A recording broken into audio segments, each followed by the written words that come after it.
ভুলে যাই। এটা হচ্ছে আমাদের পার্টিসিপেটরি ট্রেনিং, মানে অংশগ্রহণকারীদের সাথে কিন্তু আমরা অনবরত কথা বলবো। আমি ট্রেনিং দেবো, একাই বকে যাবো এটা না, আমরা সবাই এখানে সব কিছু শেয়ার করবো। বোঝা গেল? আমরা বলবো, তোমরা উত্তর দেবে, তোমরা বলবে, আমরা উত্তর দেবো। একই সাথে সব মুখ কথা বলবে। একা আমি যে বলছি তোমরা বলছো না, এটা ঠিক হচ্ছে না। তাহলে আমাদেরকে কি করতে হবে? আমরা যখন জীবিকাটা বলি, প্রথমে যখন দিদিদেরকে বলবো তোমরা এখন জানো জীবিকা কি, কিন্তু যখন আমি একটা দলকে বলবো জীবিকা কাকে বলে পারে না, তখন আমরা বলবো আচ্ছা দিদি জীবিকাটা তো সত্যিই তোমরা জানো না, তাহলে একটা গল্প শোনো।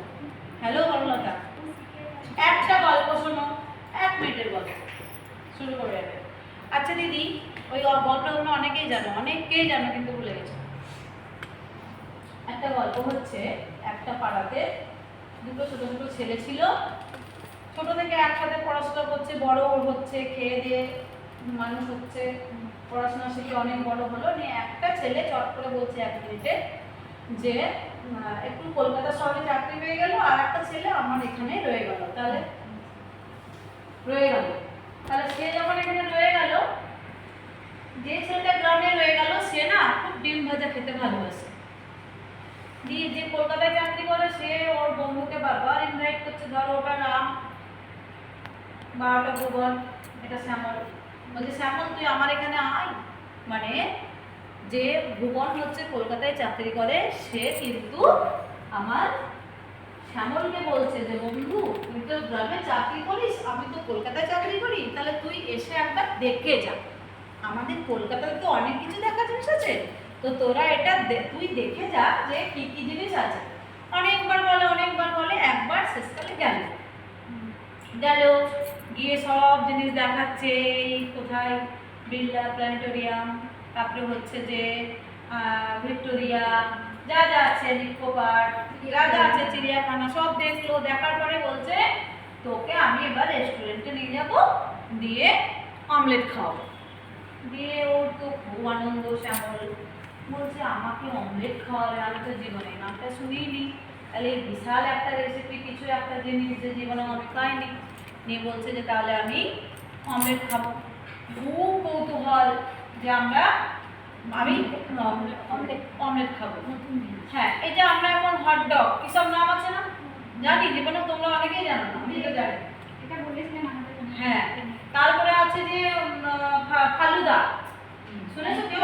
একটা আইসক্রিম অসাধারণ খেতে, আমি ফেলুদা গুজরাতে বলেছিলাম, অসাধারণ টেস্টি, দাম হচ্ছে 120 বা কিছু। এত বড় একটা গ্লাস, শুধু দুধটাকে ফুটিয়ে যে তোমরা নামগুলো যেমন শোনোনি, সেরকম হঠাৎ করে তোমাদের যদি ফালুদা খাওয়াবো, তোমাদের কোনোভাবে দারুণ করতে হয়, যখন খাবে তখন দুধ মেরে এটা করেছে, কিন্তু দুধ মেরে তোমরা খেয়েছো ঠিকই, মানে ঠিক এটা সেরকম। ও ভাবছে যে অমলেট খাবো, মানে নতুন একটা জিনিস, চরম কৌতূহল। দিয়ে রেস্টুরেন্টে নিয়ে গিয়ে যখন 4 টেবিল করে সবাই যেমন বসে, বা 2 টেবিল যেমন আছে বসেছে, দিয়ে সবাইকে ওই বেঞ্চে ওই টেবিলে হয়তো চাউমিন আসছে, বলছে হ্যাঁ রে এটা কি অমলেট? বলছে না রে এটা অমলেট নয়।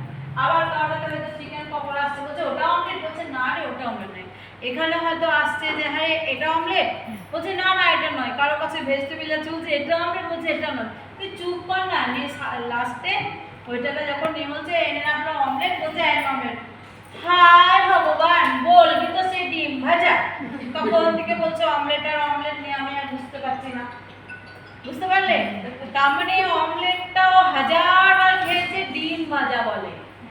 সেরকম জীবিকা একই জিনিস। ডিম ভাজা ছিল গ্রামের নাম, দোকানের নাম, আর সেইটারই ভালো স্ট্যান্ডার্ড একটা নাম দিল অমলেট, সেটা শহরের মানুষেরা। সেই রকম জীবিকা মানুষ হচ্ছে যেই কাজটা করে সংসার চালায়, আমরা সবাই জানি।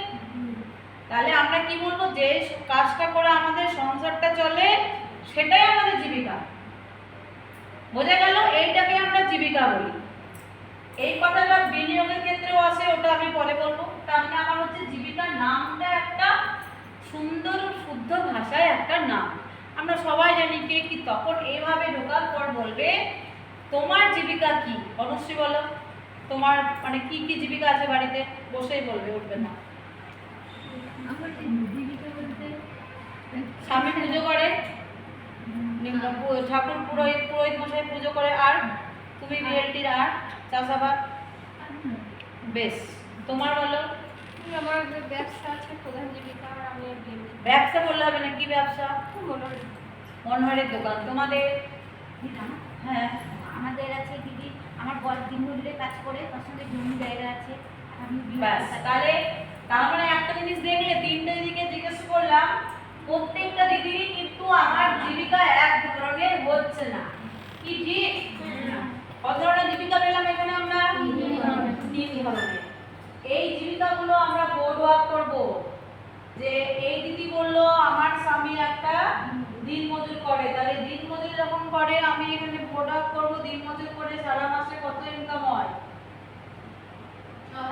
6,000। চাষাবাদ আছে, সারা বছরের হিসাব করে দেখলাম মাসে আমার পড়লো 2,000 হলো।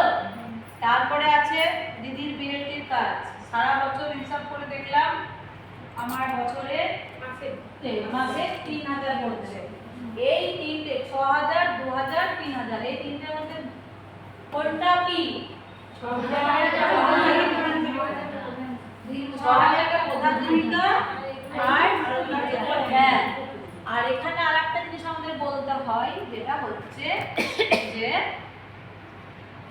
যেই জীবিকাগুলো আমাদের এখন চলছে সেগুলোকে কি বলবো আমরা? ইয়েস, চালু জীবিকা। তোমরা 3